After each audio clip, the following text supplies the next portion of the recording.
Yeah, this your boy DJ Cap coming to you live from 99.7 The Heat, bringing you the hottest tunes in the city. This just in. Hip-hop artist Young Black One is looking for a few good-looking ladies to be in his next music video, Twerks Up. You got to be in this Young Black One's twerk video. What? Sound like you said something stupid. Is there a problem? No. I thought not. Hold on!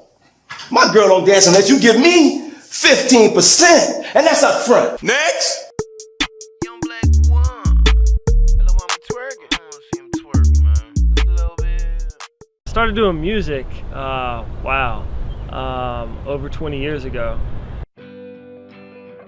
Started with guitar, was my first instrument. Started playing guitar, started writing songs, learning songs, and that was well over 20 years ago. So that's when the journey began. I feel like everybody has a story, and I want to bring my story that other people can connect with to the world, so that other people can maybe find answers to whatever they may be going through. And music has been such a huge part of me getting through various struggles. Low spots, high spots has been a constant in my life for so long, and I think that other people can continue to connect with that energy. It's healing. It brings people together. I want to bring as many people together as I can through music. It means to be a father. It means to be a mother. Hey guys, real quick. Remember, if you have any video needs, whether it be a wedding, a commercial, a live performance, contact me. You can follow me on Facebook at Sunfire Films, and you can also check out some of my work on YouTube at Sunfire Films. Thank you. It's a different day, but it's the same stuff. It's like a knife couldn't go deeper than the pain cuts. They say I changed up, but how couldn't you when they never showed the same trust? Tried to play me and paint me with the same brush, then let it die just so they could blame us. And we'll blame it on the way we came up. See, it's a vicious cycle, when the only answer is it isn't my fault to any question that you might get time for. Man, I swear I know what pain is. Then spent the bottom dollar, trust I know what change is. This that Pac on changes. Tired of these cons, I'm on my gangers. Don't judge the artist, homie, judge the painting. See, I'd wish them well, but they all plankton. Try to jump ship, walk the plank then. I'm sorry, but the bank's thin. My portrait's crying like the paint stand. It's like I love to lose, cause I can't win. So, what was it like living in Goose Creek? Like, what was it like living around here? Goose Creek is it's kind of a melting pot, you know? You got, I know, especially going to high school, I mean, it was very diverse, you know? I mean, the demographic was, you know, we had white, black, Latino, Filipino, right, Asian, Hispanic, so, you know, it was beautiful growing up for me in Goose Creek was lovely just because you got to experience so many different cultures and appreciate people from different backgrounds. And like I said, I mean, we have military from, you know, and it's almost like Goose Creek split into two sides, you know, like you got the Crowfield side, which right, everyone looks at kind of as the rich side, and then you cross the tracks over on the Red Bank and would be considered more lower income. So it's kind of neat how everything kind of clashes but comes together at the same time to make a real supportive and tight-knit community. So coming from this area, Pine View Road, like, what makes it so important? Like, why is it so significant in your life that you'll always remember? I think for me, you know, just growing up with such a close group of friends, but on top of that, a lot of us had children. We stayed in the area, so a lot of our kids go to school together. You know, my son goes to the same elementary school I went to. He'll be going to the same middle school. He's still undecided whether he wants to go to Stratford or Goose Creek, but you know, I'm pulling for him to go to Goose Creek. But for me, that's what makes it so special is, you know, I had my crack at it. maybe didn't do everything the way that I would have wished, but being able to be there for my son to go through the same schooling and the same, which is, you know, it's a pretty good school system, and it makes it that much more special for me to see him do better than I did. Right. Because that's the ultimate goal as a parent, is to, you know, to have your kids turn out better than you did. Right. Goose Creek, of course, is a city in Charleston, South Carolina. And I always, when I listen to people, I always kind of pay attention to how they sound, their delivery, you know, what kind of artists they are. And you're a lyrical guy.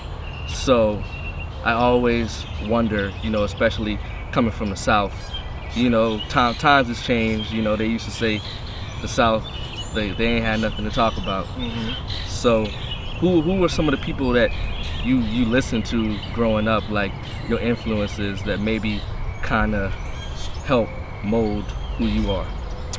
Well, obviously, I mean, I'm a huge Tupac fan, always have been, which, you know, he's kind of a meld between East and West Coast, being, you know, living a lot of his life in New York and a lot of his life in Cali, but he influenced me mainly because of his poetry and just the power and passion he spoke with. But I also, you know, I love Jay-Z, love Nas. I still listen to Nas's records. You know, I was just listening to it the other day. But also Outkast, Goody Mob, UGK, all those guys.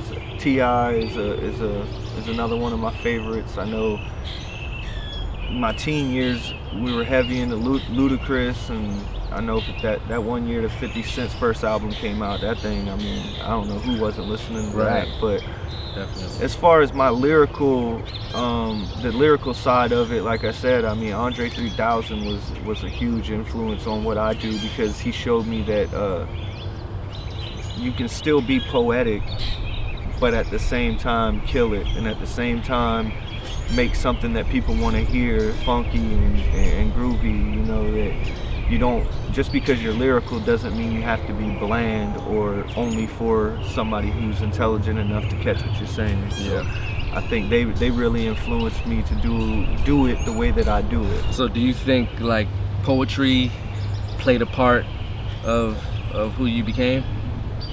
Most definitely. Poetry got me through a lot of dark times. You know, I would say my biggest fault in music is I make stuff that's kind of glum, doom and gloom, I guess is what a lot of people look at it as, but I enjoy it because it's what gets me through, you know, like poetry before music was everything to me, you know.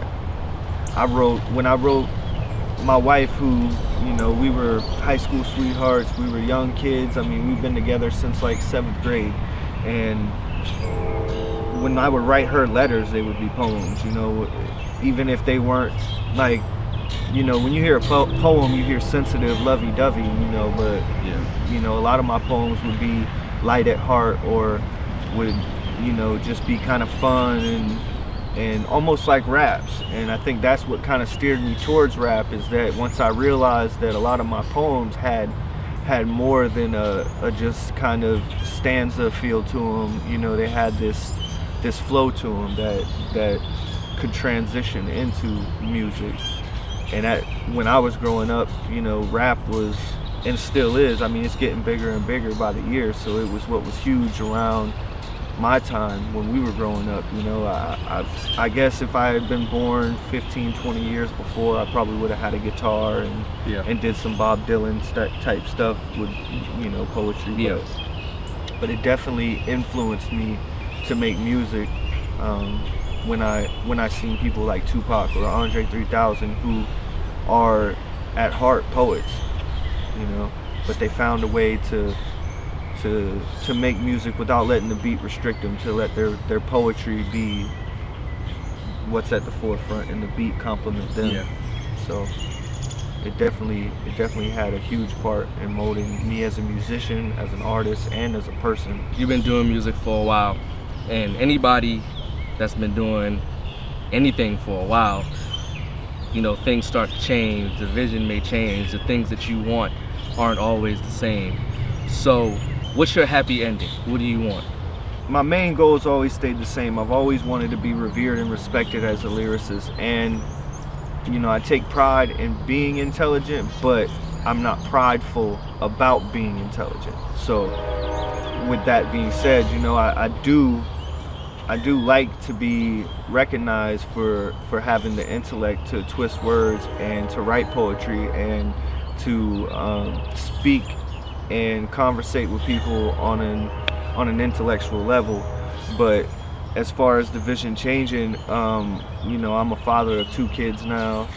I'm 31 years old, so you know, your shelf life for rap, I mean, yeah, Jay-Z's 45, still 46, however old he is, still releasing records, but he also has been doing it for 20 plus years, so he's got that longevity. You know, people want to hear how he's aged, but if you know, there's a window that's always closing when you're a rap artist, and you know, sometimes I regret becoming a rap artist. Sometimes I wish I would have picked up a guitar or piano, or which, I mean, not that I still can't, but you know, I feel like those genres of music, you know, pop or alternative or rock or country, those genres, it's not frowned upon to be over 35 when you play country music or rock music, but when you're a rapper,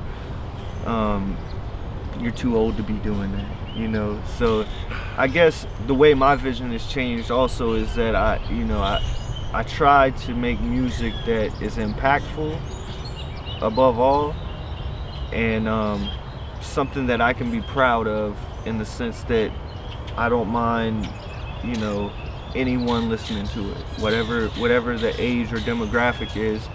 I can put something out that I have no shame in putting out in front of anyone, you know, because we all have that persona where you act different in front of your homeboys than you would in front of your grandmother. Yeah. So, you know, I want my music to not be that way, because I try not to be that way. You know, I try to speak the same with whoever I am. Of course, when I'm with my friends, maybe I cut up and speak a little differently, or with a little more ebonics, or whatever the case may be.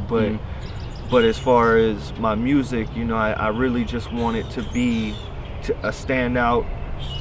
You can listen to it. Everyone will get something from it. You know, have a message. Yeah, take it all across the board. I live loud, love hard, and I get high off boldness. Watch from the windows if you want to turn me down. It's about to get loud. Take a snapshot. It looks easy beneath the surface. Where exactly are we located right now? We are on Station 18 of Sullivan's Island. There's the lighthouse directly behind us. So yeah, we're right on the boardwalk connecting us to the beach. So why is Sullivan's Island so important to you, and why is Station 18 so important to you? I don't know, I think the beach itself, I mean, it could be Isle of Palms or Sullivan's Island, really. But I think just being near the lighthouse, because it's kind of a iconic, you know, landmark. Right. It represents the beach. And then my aunt, growing up, had a beautiful house further down, and it was kind of a center of a lot of family gatherings, especially on the 4th of July. And so it just lots of really happy family memories. So it brings me comfort. Okay. So I think that most of my life has just kind of taken place on the beach or around it, or somehow it was involved.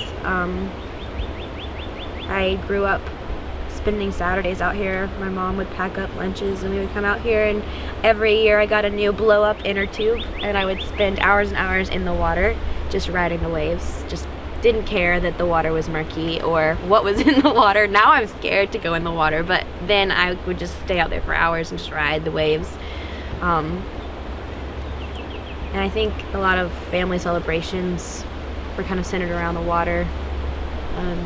So I can kind of think back to times with people that aren't here anymore that I miss. And when I come here, I can kind of get transported back to those times with those people. And it's really cool. Like if I think about going to the beach as a little kid, like I can't think of one specific day. They all just kind of blend into one beach day.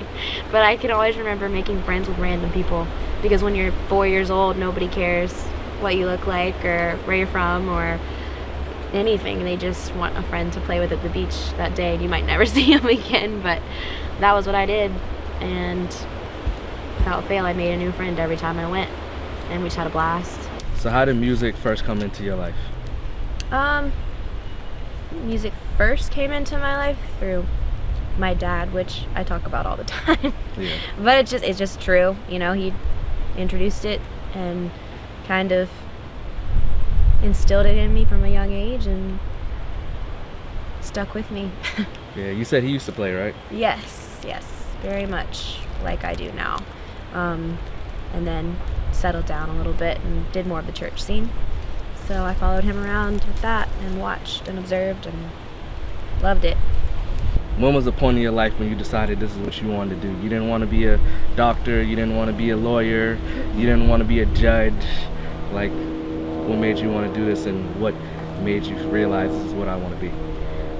I don't think there was ever a time when I didn't want to be a singer, which sounds kind of cliche, but you know, even when they're asking you in school, what do you want to be when you grow up? It was two things. It was a teacher, which is because my dad was also a teacher, and my mom also became a teacher while I was in school. And a singer, which, I mean, I kind of do both now in my job at Songs for Seeds, where I get to teach little toddlers. But I don't think I ever had any other plan in my head. I don't think I ever had another job that really stuck out to me. Just didn't ever cross my mind to do anything else. I know a lot of people who sing and write, because I know you do a lot of writing. They have that go-to spot, or maybe a place that they can get inspiration from. Like, have you ever had like inspiration from coming out here, like when creating? One of the first songs I wrote, I brought my guitar out here and I sat in the dunes and just played some chords and kind of came up with a little melody that fit with the vibe, and just kind of sang about how the ocean is like my soul's vacation spot. And so like, no matter what's going on in life, I can just kind of come out here and escape and just be inspired and, I don't know, get some peace and quiet from all the noise. I always have conversations with people about their goals, their dreams, the things that they want to accomplish. And there's so many people out here doing music. You start to realize that people's goals are different. And as long as you achieve those goals, I feel like you made it to where you wanted to make it to. People have different ideas of making it. So what do you want out of all of this? When you kind of step away from everything and you sit back, or you just think about the things that you want to accomplish and the things you want to achieve, like, what do you want out of it? What do you want? I want my music to be able to reach different people groups, whether it's in different areas of the world or people that may believe different things than I believe. Just, I want whatever my message is just to get over to different people that I don't normally have a direct contact line with. I think that's really cool that music can do that. I think knowing that a song that I wrote played overseas, and I've never been overseas, is crazy to me, and I think it's really powerful too.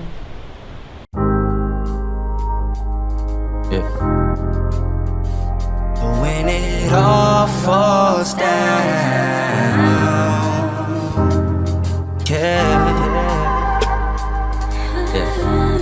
Right there. When it all falls down. Right. So born in Philly, now you in Jacksonville. Like, how did all that come about? Like, how'd you get down to Jacksonville? I was born in West Philly. Born and raised. I grew up here. Went to elementary, middle school. I came out here probably when I was like 7th grade. Okay. So that's probably about like, I don't know, like 13, 14. Yeah, man, I just growing up in Philly, man, there's a lot going on. A lot of people dying. My brother was already out here since he was like a teen. Right. So he's like got me about like 10, 12 years. So you feel me? I guess when I got to the age and he realized I was getting too involved in the streets, I was getting involved in the streets at a very young age. Right. On side, like I was dancing and stuff like that. And when I stopped dancing and being productive in the streets, got in trouble, man. My grandma just wasn't having it no more. She was like, "Get out of here," on some Fresh Prince of Bel-Air type shit. Word. Going So like you got family who lives down here? No, all I have down here is my older brother. Okay. So you was just getting in trouble in Philly and he was like, come live with me basically? Yeah, he lived out here with my mom's, a good friend of my mom's that used to work with, a good coworker. Yeah. So technically like my aunt, you feel me? Right, She took him right. in and then she originally took me in too. So yeah, that's what all I have is my mom, my brother and my aunt. You know what I'm saying? Okay. So like where we at right now, man? Where we located at? Right now we in the neighborhood I grew up in. When I came to Jacksonville, this is the first neighborhood I moved into. This is where I was placed, my brother, you know what I'm saying? Brought me here because he lived here. We in Portside right now. I remember vividly cooking this nigga all the time on the court. Yeah, that's a lie, man. Cooking Nah, this him nigga and his right here. homeboy used to get cooked. He had a Jimmy though. Your boy, Okay. my nigga had a shot though. And I used to always cook this fool on the courts. I used to let him, you know, I ain't want him to get mad. You know, I used to go back to the crib, his crib, so I ain't want him to be mad. So I used to let him use to. Ask him how many times he got his ass wet on. Hey, that nigga dead. From that corner. It was a good amount from that His corner. left, his left. It was a good amount. It was a good amount. It was a good amount. This is my roommate right here. I moved in when we first got the crib over there. We moved in. He was one of the niggas that moved in. I moved in with him. I went to high school. I went to middle school and high school with this fool. There's a couple of us we missing, man. It's a lot of us out here, but a lot of shit used to go down out here. Man. We used to play ball out here. We used to hang out here. We used to smoke out here. 8 in the morning till 8 at night. Skip school or all the way back over there. Play football in the grass over there. There's a lot of shit we used to do. I mean, but we had fun though. Yeah, growing up we were just doing kid shit, man. But everything that went down here, as far as this neighborhood went. Here in the pavilion. And probably the small pool, I say. But not really. Most of everybody congregated right here. This is Yeah, me, beef here, come right here. me, Ashley used to be out here, Big Mike, Roby, Austin Merchant, Austin DeGuerro. We used to all come out here play ball. My older brother, Eric Lopez. Yeah, we always used to be out here, man. Used to be a lot of shit going on. I just don't. It's hard to like really recollect on everything at one point, but yeah, things is a little different around here now, man. Yeah, man. I ended up getting shot. In this neighborhood. By a nigga I was cool with. We always used to play ball with him. I got shot. It all started from here. It all started here. The argument that led to everything started right here on this basketball court. Talking about your grandma. Over a basketball game. How did music basically come into your life, man? Like how did that get incorporated into who you are today? I mean, music has always been a part of me. Like I said, I grew up in Philly. I was dancing, you know, did a lot of block parties and shit, toured dancing, you know what I'm saying? So music's always been a big thing in me. I grew up on like, you know what I'm saying, Alicia Keys and Shanti, DMX, State Property. I mean, so music was always there, but I guess when I got out of Philly and I got here, it wasn't really as much outlets, I could say. So I didn't really have nothing else to fall back on. And I wasn't doing so good in school, I couldn't keep my grades up to play ball. Okay. So I just started rapping, bro. And everybody said it was raw, and they liked it, and they kept telling me to rap, so I just started rapping. When I think of Florida, and pretty much anybody else, I mean, you really think of like Miami, Orlando, like the bigger name cities. Like, what's the music down here in Jacksonville like for somebody that never had a chance to come here and kind of find out what it's like? Like, what's it like down here? I mean, to me personally, it put me off because, you know, up north and East Coast, you know what I'm saying, the way we rap is different. Like, but I mean, Jacksonville got a good music scene, you know what I'm saying? But the music here was definitely, it was slower than the music we listened to, like slow pace. It was very down south, you know what I'm saying, like trap. Like, I mean, we got Gucci Mane, you know what I'm saying, everybody listened to Gucci, Flocka. When I came down here, everybody was on that type of time. So, I mean, introduced me to a lot of southern artists, but that's it. I mean, it's a dope scene, I would say. When you sit and think about what you want out of all of this, and I sit down and have conversations with people. What's up, bro? I sit down and have conversations with people, and I hate when people say you didn't make it, Right. or you didn't make it yet, or you still doing this and you ain't made it. You know, the conversation of making it, and in my mind, making it is whatever you want to accomplish. You know, you can't never tell another man, another woman what making it means to them, because their goals are different from your goals. Right. So, what do you want out of this, man? What's your happy ever after, man? I want longevity. How do we remember, of course, for the music I put out. I want to be one of the greatest, if not the greatest. And I just want to be comfortable to the point where I'm comfortable, I'm satisfied, my family's comfortable, and I can take care of all the ones around me and the ones I came up with. So as long as I'm happy, my friends happy, my family happy, that's all that matters to me. I feel like that's success. As long as we can all live comfortably and live good, man, we straight. So out of everything, I just want to be successful.